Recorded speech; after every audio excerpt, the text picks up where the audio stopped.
Hola, ¿qué tal? Un gusto saludarles. Bienvenidas, bienvenidos a este Participación Ciudadana, el podcast. Soy Stanley Montero, analista sociocultural y también periodista. Y en el caso de hoy estoy aquí en mi rol de integrante del Consejo Nacional de Participación Ciudadana para tener una conversación importante sobre un tema que en los últimos años nos ha llamado la atención. De manera concreta son las candidaturas independientes. ¿Es una realidad o sigue siendo una ficción de esta democracia nuestra? Y para ello vamos a tener el lujo en el día de hoy de poder contar con esta conversación con Gustavo Oliva. Él es consultor y ha sido el autor de una investigación muy interesante que Participación Ciudadana ha hecho con el apoyo de la Unión Europea, precisamente para analizar tanto las leyes 3318 sobre partidos políticos, movimientos y agrupaciones políticas en la República Dominicana, como la Ley Orgánica de Régimen Electoral. Bienvenido, Gustavo. Un verdadero placer estar. Gracias por tenerme. Hablemos un poco de este estudio y cuál ha sido tu experiencia de entrada. Sinceramente, me lo he pasado muy bien y creo que era un insumo muy necesario para la toma de decisiones en el país. Por lo habitual, las reformas se toman más en apego al contexto, de una forma más improvisada y demasiado centrada en sacar ventaja del contexto inmediato, sin esa perspectiva de largo plazo. ¿Cuenta la República Dominicana y de manera más concreta el sistema de partidos políticos con las condiciones para hacer que estas leyes sean una realidad? ¿O efectivamente se puede marcar toda esta actuación dentro de lo que podríamos denominar esa ficción democrática?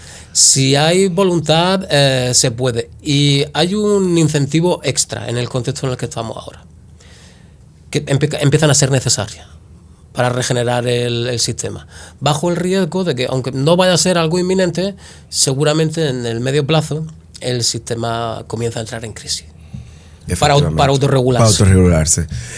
Las candidaturas independientes surgen como el resultado de una necesidad ciudadana, la necesidad de una parte de la ciudadanía que no se siente expresada, que no se siente representada en el sistema de partidos políticos, en las ofertas que estos vehículos para el ejercicio democrático pues les brindan, y surge como una necesidad de este elemento. Sin embargo, a pesar de que esta misma clase política es quien la aprueba, finalmente sigue mostrando enormes matices de resistencia, de planteando escenarios de catatumba, de que será posible, de que esto va a deteriorar el sistema de partidos políticos. Tú como politólogo, ¿cómo ves este elemento? El sistema de partidos ya está en un proceso de desgaste. Yo hasta diría que está en una fase final del ciclo de vida, de agotamiento. El sistema durante 30 años, vamos a reconocerlo su mérito, ha traído estabilidad, ha evitado el conflicto político, ha creado un entorno muy propicio para un crecimiento extraordinario, difícil de encontrar en otros países, pero ya la sociedad dominicana no es la misma de hace 30 años. Efectivamente. Y ahí te pregunto quizás, porque efectivamente tenemos la posibilidad de ver el vaso medio lleno, medio vacío.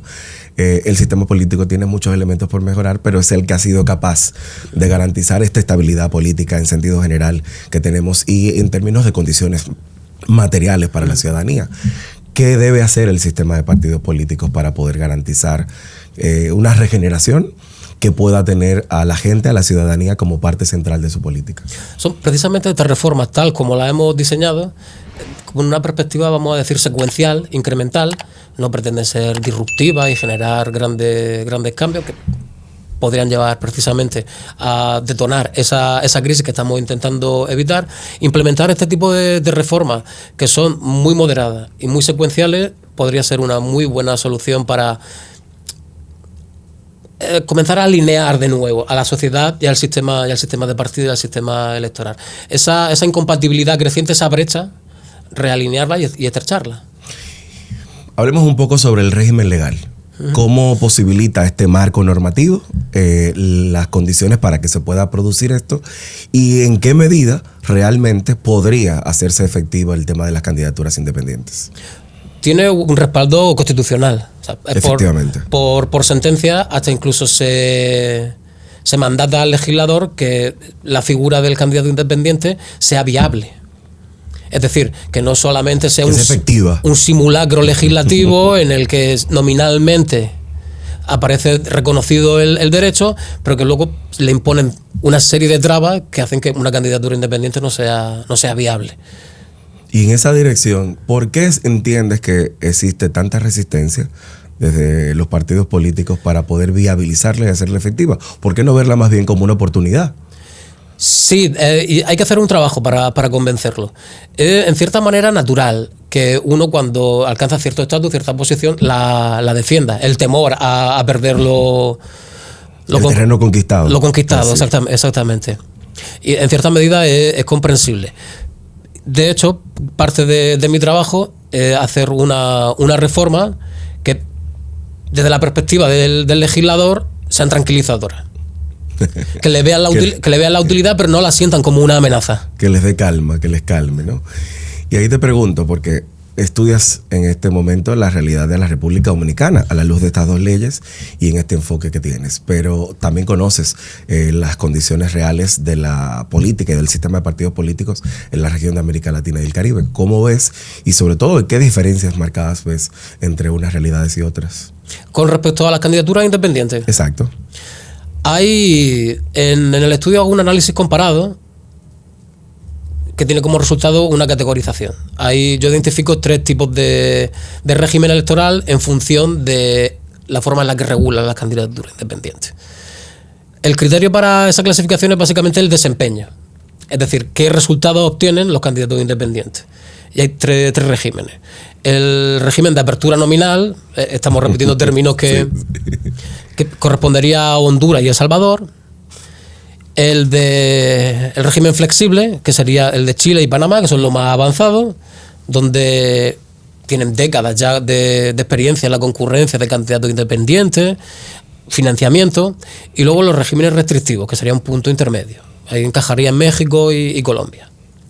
En el caso de República Dominicana, tal cual está formulada, por ejemplo, la propuesta de la Junta Central Electoral, que fue la que yo tomé de referencia. Ahora sé que hay varias que atenúan muchos aspectos en cierto sentido. Sería un régimen de apertura nominal total. Una característica de los regímenes de apertura nominal es que no reciben financiamiento los candidatos independientes. Con lo cual la balanza es desequilibrada para la competencia. Exacto. Nunca en un régimen que no provea financiamiento público a candidatos independientes ha habido un candidato independiente que consiga un cargo electo. Claro, porque las reglas de juego en el mercado electoral van a ser muchísimo más difícil para poder sostener campañas, para poder formar estructuras. Y ahí te digo, ¿y qué tendría que entender el sistema de partidos políticos para garantizar que, abriéndonos a esta oportunidad y con toda la experiencia que se tiene ya en la región, nos vamos con la nominal y no con la flexible, que sería la que mayor podía aportar incluso a la misma regeneración de algunas iniciativas locales, por ejemplo, para algunos partidos políticos? Sí, ya está. Incluso no es necesario llegar a los términos en los que regulan los regímenes flexibles. El restrictivo, que sería el intermedio, también concede financiamiento. Tienen criterios mucho más duros para la inscripción, la habilitación de candidaturas, pero siguen proporcionando financiamiento. Es un punto muy clave, muy neurálgico dentro del entramado de la candidatura independiente. Totalmente. Y aquí, bueno, uno de los elementos que ha sido más polémicos, por llamarlo de alguna manera, tiene que ver precisamente con la habilitación. ¿Qué tanto se le requiere a una candidatura independiente como para que pueda ser emitida, al punto de que se le carga de alguna manera de un requerimiento estructural mucho mayor que al que hay muchos partidos pequeños de República Dominicana? ¿Y cómo se puede entender eso? ¿Cómo se puede explicar? De aprobarse la ley en los términos en los que está actualmente, los candidatos independientes en Dominicana tendrían las trabas burocráticas más altas, claro, de la región. No existe en ningún país que regula las postulaciones libres un requisito semejante. Por ejemplo, en México, que de hecho la propuesta de la Junta Central Electoral copia el nombre de las asociaciones civiles de la legislación mexicana, tienen personalidad jurídica, pero se realizan a través de trámites simples ante el órgano electoral. No crear una asociación sin fines de lucro que requiere trámite ante varias instituciones, un trámite prolongado, y no se extinguen. Es decir, es una contradicción total. Quieren tomar lo más gravoso de cada modelo. Efectivamente, pero ahí te pregunto, Desde la perspectiva institucional, también tienes que poner reglas del juego lo suficientemente claras para que esto no se convierta en un festín en donde cualquier persona, porque entienda que puede representar una candidatura independiente, vaya y someta, porque terminaremos con un balotaje probablemente inmanejable. Pero ¿qué elementos sí son saludables de lo que has visto en otros referentes que pudiera incorporar la legislación dominicana de aprobarse? Hay que poner primero un umbral de acceso. A la hora de la inscripción también hay que poner algunos retenes, porque evidentemente, como tú comentabas, si hay 50.000 precandidatos, una carga de trabajo para la Junta Central Electoral, que en este caso es la autoridad electoral, que la va a desbordar. Claro, y claro. Tampoco queremos que la autoridad electoral colapse.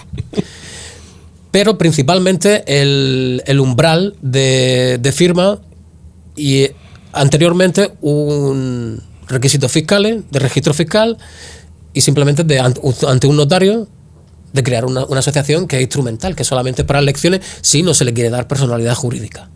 En efecto. Es momento también de recordarles que estamos conversando con Gustavo Oliva. Él es politólogo, especialista, y ha estado diseñando, es autor de una investigación de la más reciente que tiene Participación Ciudadana al momento de esta emisión, y con él estamos conversando. Volvemos al patio, Gustavo. Tenemos la realidad de lo que nos da el diseño del sistema de partidos políticos, viéndolo ya desde esa ley de partidos políticos que fue demandada, que la sociedad dominicana se expresó sobre la necesidad de que se reformulara, de que los partidos puedan ser sometidos a su propio dictamen, o sea, al propio dictamen de las leyes, que no se lo puedan pasar por el arco del triunfo. Y entonces ahí preguntarte cómo lo ves, cómo lo evalúas a la luz del estudio. El tema de la financiación es un tema peliagudo. Es un tema peliagudo en el sentido de que, por ejemplo, la financiación de campaña no hay ningún régimen sancionador. Es casi voluntario, podríamos decir, presentar un reporte de las finanzas de campaña. Ante esa laxitud, hay una cantidad ingente de candidatos y de partidos que no presentan las cuentas de campaña. ¿Se constituye esto en un impedimento realmente para que órganos como la Junta Central Electoral, y más que la Junta, quizás para que el Tribunal Superior Electoral pueda fijar un dictamen en un momento determinado para su regulación? No tienen herramientas, es decir, no hay un régimen sancionador. Se sugiere en la ley que deben presentar un reporte, pero no hay un régimen sancionador. O sea, no es obligatorio presentar cuentas de campaña. Con lo cual, todo lo que tiene que ver con transparencia, con cumplimiento normativo con respecto a la misma ley, es algo voluntario. Hay un agujero negro en la legislación que debería intentar salvarse. En ese sentido, lo que propongo es implantar un sistema de financiamiento distinto y sobre todo de rendición de cuentas, que está generalizado en América Latina, excepto Dominicana, si no recuerdo mal, Brasil, Argentina y México. En el resto de países el financiamiento electoral se produce mediante un sistema de anticipo y reembolso. En función del voto en elecciones pasadas, un porcentaje del financiamiento total que le correspondería al partido se entrega por adelantado, y al final de la campaña se entrega otro porcentaje en función de los gastos que presentan y de la fiscalización de esas finanzas de campaña. O sea, si no cumple con la transparencia, no recibes el contrapago. ¿Y realmente ha funcionado en estos otros sistemas? Sí, fíjate que ahora mismo es el sistema que está más implantado en América Latina. Y precisamente en los países con una democracia más consolidada y más avanzada. Exceptando República Dominicana, como decía, República Dominicana, Brasil, México, Argentina y México. ¿Qué estampa en la que nos vemos ahí? Entonces, también toca preguntar sobre el mismo tema de la ley de partidos políticos.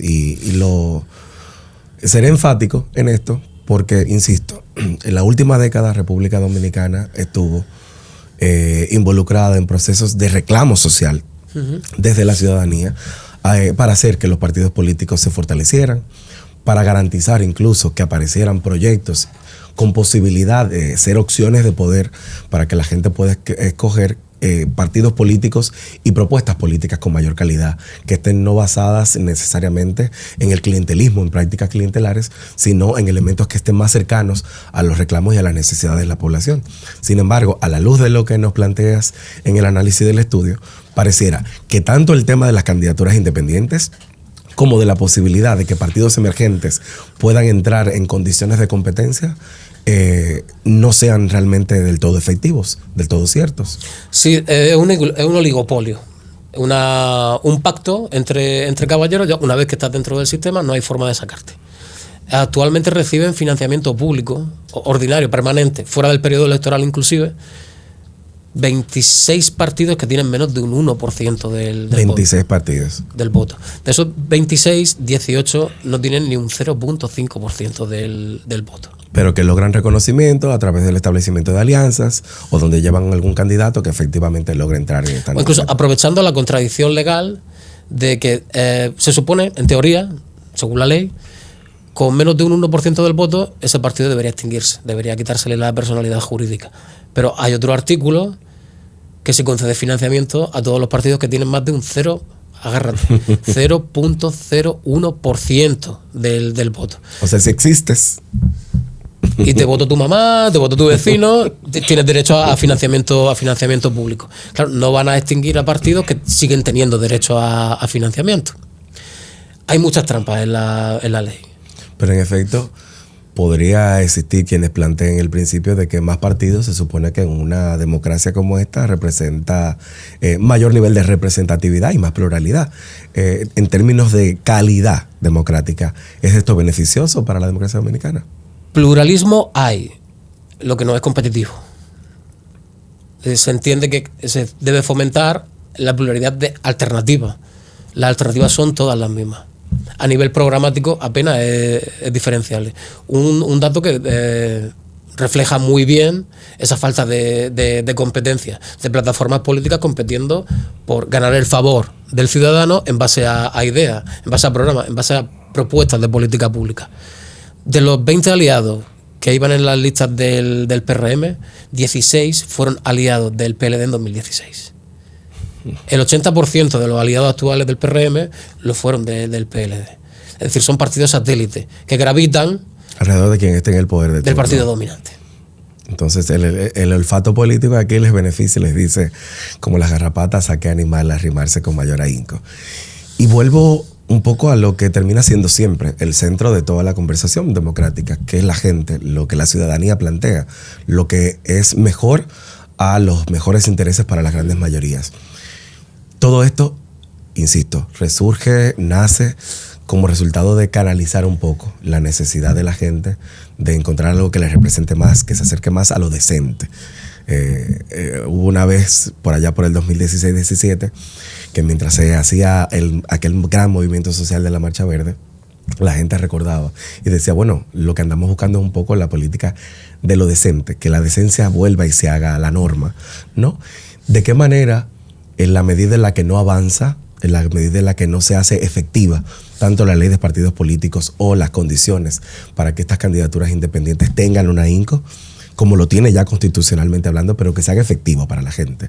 ¿En qué medida esto debilita la posibilidad de que la gente participe, de que se interese en la política y de que no sigamos sumando quizás números a un elemento que está ahí y que nos respira en el cuello, que es la abstención? La gente que de alguna manera se hace apática de cualquier proceso político, de que rechaza, dicho sea de paso, cualquier elemento que menciona o puede vincular en su imaginario con la política y que teniendo quizás cosas para aportar de manera significativa, decide dar un paso atrás y no formar parte de todo ello. Totalmente. Es preocupante el nivel de abstencionismo y ya se sabe que es de tipo estructural. En 2020 se podía decir, no, el temor al contagio, la gente no quería ir al colegio electoral. La gente salía a votar. En 2024 ha sido incluso más bajo la participación, 54.5%. Ahora mismo están votando poquito más de la mitad de la población. La inmensa mayoría, militantes duros y gente que tiene un empleo en el gobierno, tiene algún interés directo relacionado con el control de los recursos del Estado. Y siendo el gobierno el principal empleador del país, de alguna manera garantiza, ¿no?, esa cuota. Y ese es el perfil que se está movilizando ahora. Las candidaturas independientes pueden aportar dos cosas. Primero, aliviar ese descontento que es palpable. Que de hecho es preocupante porque ya no solo, como tú comentabas, es apatía, desinterés. Está comenzando a llegar al último estadio de lo que llaman el síndrome de desafección políticas, que es la hostilidad. En 2023 se batió un récord. El 42% de los dominicanos creen que un sistema político, una democracia, la democracia dominicana, puede funcionar sin partidos políticos. Ya hay animadversión, ya no solamente apatía. Y desinterés. Son sentimientos negativos fuertes hacia la clase política y al sistema político, por extensión. Las candidaturas independientes podrían funcionar como una válvula de escape, que liberase cierta presión y que además generase innovación. Claro. Al introducir más competencias, los partidos políticos tradicionales, para no quedarse atrás, vamos a decirlo así, usando una expresión muy dominicana, van a tener que adoptar ciertos temas, por ejemplo, que tradicionalmente habían dejado huérfanos, que a la gente sí le interesan, pero al clúster político no le interesa tratar. Efectivamente. Gustavo, me veo la necesidad de preguntarte sobre un elemento que, aunque probablemente no esté del todo claro en el temario del podcast, pero que es fundamental. Hoy día, los riesgos de la democracia, que siempre planteo que la democracia para mí permanentemente está en riesgo, es un elemento que hay que construirlo todos los días, que hay que seguir construyendo referentes sobre la base de buenas prácticas, de buenas experiencias.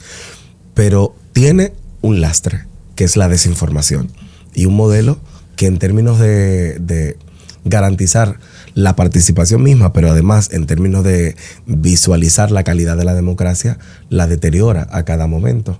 ¿De qué manera quizás regulaciones como esta misma de la ley de partidos políticos pudieran apuntalar o pudieran garantizar alguna forma de que males como el de la desinformación pudieran tener en la ley electoral, en materia electoral, algún nivel de control? Es un asunto complicado, es un terreno con arena movediza, porque ¿quién controla al que controla? ¿Quién decide lo que es información falsa, no falsa? Se suele regular ya en otro tipo de legislación, la penal, la civil. Es un terreno de arena movediza, como te decía, porque en función de quién gobierne, desinformación puede ser lo que atente contra mis intereses o lo que no. Como lo vemos en algunos. Entonces, claro, sería necesario un consenso muy amplio, el velo de la ignorancia que decía John Rawls, de imaginarte un escenario en el que tú vas a estar en la situación menos favorable, aunque en la actualidad estés en el poder. Haría falta mucha voluntad política y un consenso muy amplio para poder regular ese tipo de elementos.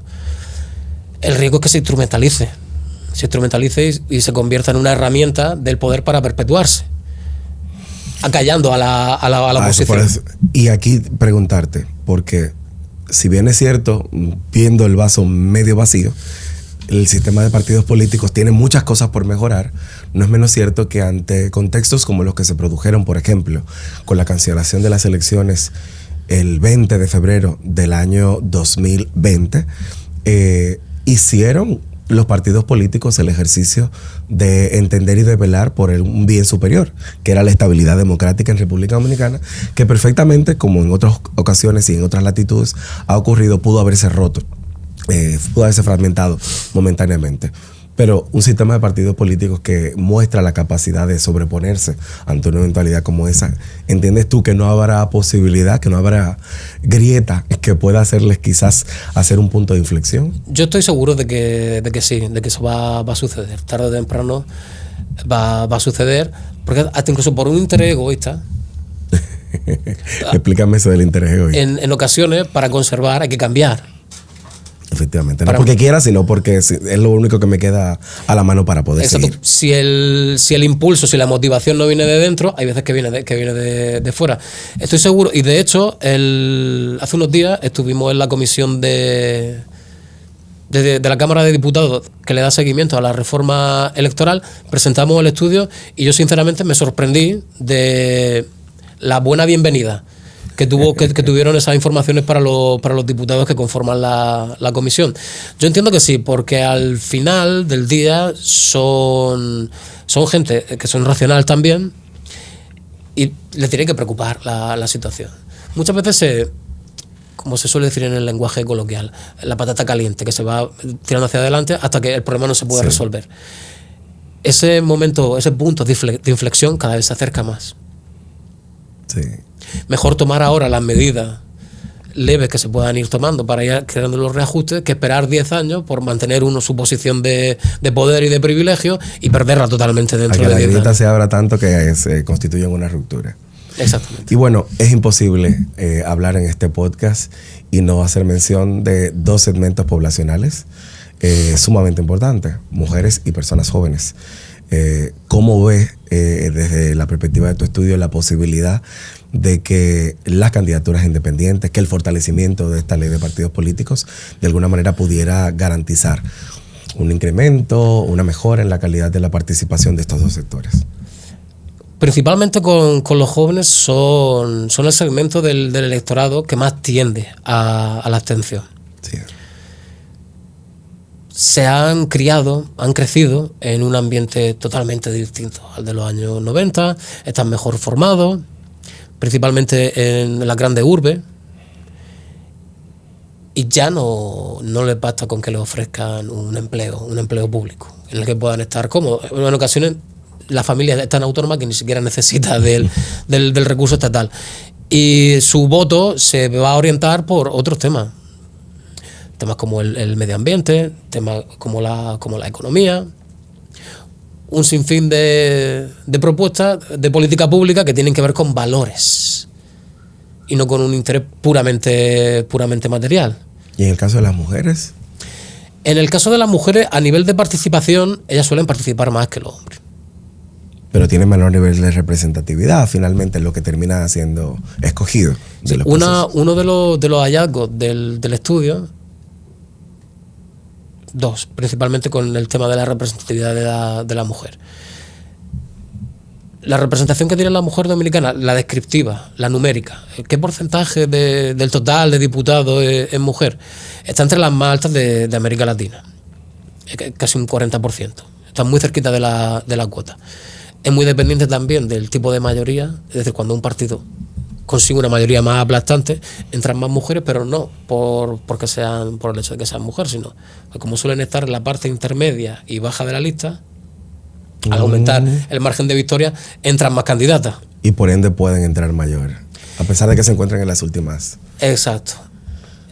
Y el segundo tema, que es todavía más delicado, que pese a la representación descriptiva, el número de mujeres que hay presentes en la Cámara de Diputados es alto, luego a la hora de ver la influencia que tienen es muy bajito. Te pongo un ejemplo. Las comisiones legislativas solamente están presididas por una mujer el 8%. De las comisiones. Es decir, si son un 36%, la representación que tienen dentro de las presidencias de las comisiones es una cuarta parte. Dato para anotar. Y no solo eso, sino que además las comisiones que presiden mujeres son las que tienen menos influencia política y menos presupuesto. Dominicanos en el exterior, reconocimiento, ética, juventud, deporte, cultura.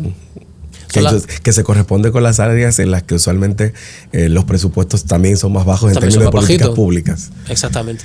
Hasta incluso en el ámbito de la educación, que tradicionalmente suele ser considerado política social y tiene mucho que ver con el cuidado, la imagen de la mujer como cuidadora, sí que están presididas en la educación superior, pero no la primaria y la secundaria, que es donde está el gran contingente del presupuesto. Sí, claro. Y que en República Dominicana, a partir del cumplimiento con el 4% de la educación, tiene elementos políticamente muy duros que debería abordar.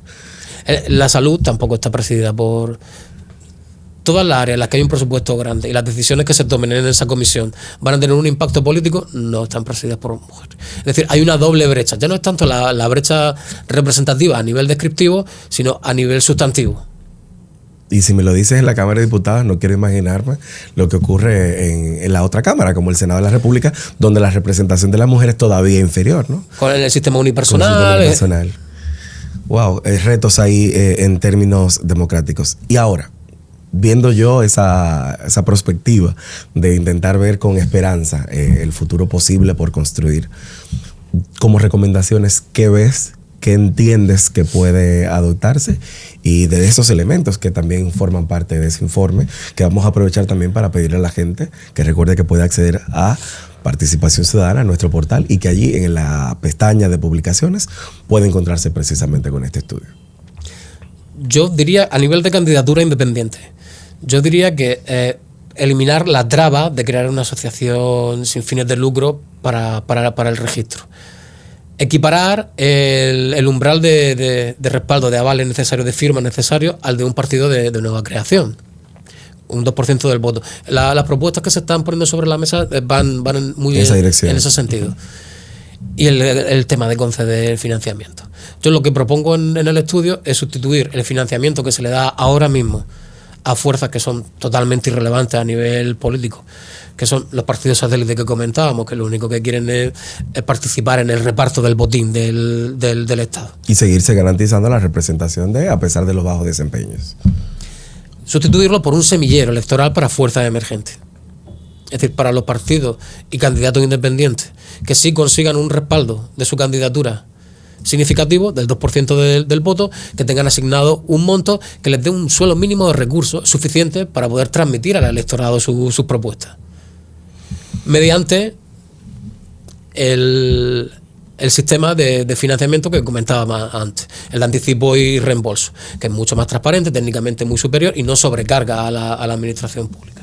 Es importante el tema de la financiación, pero también me pongo a pensar el sistema, el método de escogencia finalmente está diseñado sobre la base de una estructuración matemática y que, como hemos visto en enormes análisis y críticas, está muy cimentado para sistemas bipartidistas, que era la vieja escuela, ¿no? La vieja usanza como normativa.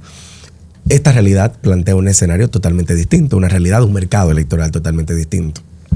¿En qué medida el que se adecúe la incorporación de las candidaturas independientes, pero que no se adecúe necesariamente a la metodología de escogencia, esto podría, por decirlo de alguna manera, nacer natimuerta? Porque aún así les estoy poniendo una vara muy alta a candidaturas que pueden, y lo hemos visto, candidatos que te sacan en una circunscripción 12,000 votos y no logran entrar como selección por esa demarcación. Sin embargo, uno que sacó 4,000 votos, es decir, el 30% prácticamente de lo que sacó ese otro candidato, logra entrar porque forma parte de una coalición. Esto puede tener todo el tema de otros principios, ¿no? De enfoque de ver la democracia, pero definitivamente que en términos de garantizar representatividad no ayuda mucho. Te comprendo. Hay una confusión conceptual que hasta la tienen incluso algunos diputados. Me sucedió hace un par de días cuando tuvimos la presentación. Me planteaba uno de ellos exactamente lo mismo que me planteas tú. Lo normal sería que si es voto preferencial fuesen elegidos los que tienen más votos independientemente del partido. Eso no es voto preferencial, eso son listas abiertas. En el voto preferencial el voto es al partido. Son listas cerradas pero desbloqueadas, de manera que el partido te permite expresar tu preferencia, claro, por el orden en el que tú quieres que se seleccionen a esos candidatos. Esa elección directa de personas se suele llevar a cabo en sistemas donde los partidos son débiles o están muy atomizados. Se privilegia más a la persona sobre la entidad corporativa, vamos a decir, sobre la organización. Es una de las opciones que hay. Habría que valorarlo. En el sentido en lo que respecta a los candidatos independientes, sí que en función de lo que sean las propuestas que se han presentado, requieren modificaciones. Como por ejemplo que los candidatos independientes solamente, al margen del número de votos que tengan, solamente puedan conseguir una posición. O les permite que se alíen en circunscripciones plurinominales, o permite que haya listas conjuntas de candidatos independientes. Esa propuesta que hizo la Junta Central totalmente fuera sacada de contexto. Ellos literalmente copiaron la legislación mexicana. Pero en México resulta que solamente los candidatos independientes se pueden presentar al 40-50% de diputaciones que están dentro de un circuito uninominal. Entonces, por eso solamente permiten presentarse a uno por plataforma. En otros países no es así. Por ejemplo, en Panamá sí que no se pueden registrar listas de candidatos independientes, pero a posteriori, una vez que están habilitados, ellos pueden formar sus coaliciones y presentar una lista conjunta. En el caso de Chile, por ejemplo, sí que se pueden registrar directamente asociaciones de candidatos independientes. Ese sería un punto muy a tomar en cuenta. porque permitiría quizás hacer un modelo híbrido en donde facilita la incorporación y garantiza de alguna manera que todos los actores del sistema terminen formando parte. Si hay una circunscripción en la que hay 7 escaños a repartir, deberían poder permitir que se presenten dentro de una lista 7 candidatos independientes. Efectivamente. Que hayan llegado a un acuerdo entre ellos. 7, si hay 5, pues 5, ¿verdad? No se van a llevar 7 escaños habiendo 5 solamente. Pero deben permitir o que se registren asociaciones de candidatos independientes, o que a posteriori puedan generar una coalición en aquellos distritos que son plurinominales, que se elige más de un cargo electo. Y insisto un poco en el rol, quizás viéndolo de esta forma, analizar un poco y poner en perspectiva los roles de los diferentes espacios, de las instituciones que forman parte de este contexto. ¿Entiendes tú que tiene las condiciones el sistema político dominicano y sus instituciones? Hablo de la Junta Central Electoral por un lado, de los partidos políticos, que a la luz de la ley son el vehículo definido para poder hacer el ejercicio de la participación en el electoral. ¿Entiendes tú que tienen realmente condiciones para hacer toda esta reingeniería? Sí y no. O sí, pero con un pero. Vamos a ver. Sí, pero con un pero. En ocasiones, y algo muy típico de regímenes que tienen lo que llaman debilidad institucional, que no es sino apruebo una ley que impone un sistema de incentivos, una serie de normas, pero que luego no soy capaz de implementar. O que no me da la gana, que parece en muchos casos. O sea, a veces es simulacro, a veces es debilidad. Por eso precisamente las propuestas son tan graduales, son tan incrementales. Se plantean fase por fase, porque precisamente con el tema de la unificación añade complicación agregada. Porque no solo se eligen regidores, alcaldes, también se eligen directores de distrito, vocales de distrito, que en realidad no tienen ninguna función ejecutiva ni legislativa, es meramente administrativo. Ni siquiera deberían elegirse ese tipo de cargos. Deberían designarse por el partido o el conjunto de partidos que han ganado esa posición. Y puede complicar mucho la logística y, bueno, desbordar todas las capacidades que hay instaladas actualmente. Lo ideal sería hacerlo de manera progresiva, empezando por lo más implementable. Después de que se adquiere ese aprendizaje institucional, seguir moviéndose hacia adelante. Pero sí, hay riesgos que es mejor evitar. Sí, o sea, te escucho hablar y me pongo a pensar en lo que ocurriría en República Dominicana cuando se materialicen las elecciones simultáneas para todos los niveles. De qué manera hacer efectiva que ese proceso de escogencia ante un proceso de escrutinio y balotaje y conteo y demás, que ha sido siempre el momento más tenso, porque es allí donde se han cocido habas, como se dice en el argot popular, cómo hacer y cómo podría tornarse incluso inmanejable en algunos casos como esto. Sí, y ese nivel de sobrecarga al que se puede llevar al sistema de gestión de las elecciones también puede abrir la puerta a irregularidades. Es decir, cuanta más saturación hay, menos capacidad de supervisión, más ventanas se abren para mayores niveles de conflicto en el marco del contexto también que se producen. Y cuando lo veo desde ese punto de vista, me preocupa mucho, sobre todo, el tema de que estas irregularidades, estos fenómenos que puedan producirse al interior de la organización del proceso de los colegios electorales, esas asambleas electorales que tenemos en República Dominicana, nos queda ahí el pendiente de la legitimidad. Es decir, cómo en la medida en la que esto no se orqueste de manera armonizada, también podría ser un elemento más para agregar a tantos argumentos que plantean la deslegitimidad de un sistema como este, que de alguna manera hace que mucha gente no se sienta realmente expresada en los resultados finales de las elecciones. Bueno, entramos en la parte, yo creo que de cierre de la conversación. Vamos a ver un poco qué entiendes que son los pasos a seguir para organizaciones como Participación Ciudadana, para otras organizaciones que tienen la preocupación y tienen su foco centrado en el fortalecimiento de la democracia y en seguir apostando a que todos los proyectos que tienen que ver con la mejora de la calidad democrática, aumentar los niveles de participación de la gente en el sistema de partidos políticos y, como no, en la vida misma de la partidocracia dominicana.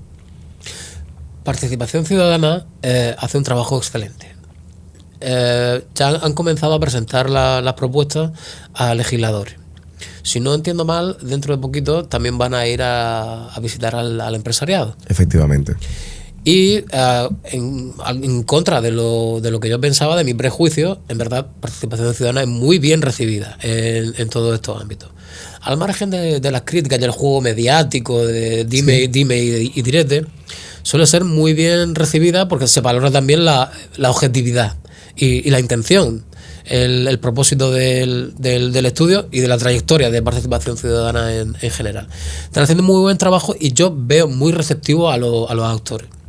Creo que esa conciencia del momento histórico en el que nos encontramos y de las necesidades reales que tiene el sistema político. Sobre todo aquellos que de alguna manera ven a Participación como enemigos en los partidos políticos, que siempre, ¿verdad?, se da esa diatriba de que no, nos atacan y demás. Claro, normal. Normal, cuando la gente crítica siempre molesta, ¿verdad? Pero también esas críticas, cuando son constructivas, también ese valor se percibe. Y yo creo que cada vez hay más conciencia entre toda la sociedad, de legisladores, empresariados, organizaciones de la sociedad civil, incluso el ciudadano de a pie. Cada vez hay más conciencia de que está habiendo un momento de inflexión y que el contexto histórico lo que demanda es cambio. Que todo el mundo aporte su grano de arena, que se pongan las cosas que tienen que estar. Bueno, Gustavo, me gustaría quizás que entrando ya en este cierre, le compartas alguna recomendación, algún espíritu relacionado con el fortalecimiento democrático para la gente que sigue a este podcast de Participación Ciudadana. Sí, no desaniméis, pasa en todos los países. Dominicana no es una excepción y hay que dar la batalla. Hay que dar la batalla. Candidaturas independientes, realidad o ficción democrática. Ese ha sido el podcast de esta mañana. Muchísimas gracias a Gustavo Oliva, politólogo y consultor de Participación Ciudadana en el marco de este estudio, que reitero, se ha hecho además con el apoyo de la Unión Europea en la República Dominicana y que forma parte de un tejido especial de un proyecto sobre observación electoral y participación política de las mujeres y los jóvenes, cofinanciado además de la Unión Europea y ejecutado con el Centro de Investigación para la Acción Femenina, CIPAF. Yo soy Stanley Montero y quiero agradecerles a ustedes la sintonía, no sin antes invitarles a que si no le han dado like a nuestro canal, lo hagan en este momento y que también vayan a las redes sociales compartiendo este material.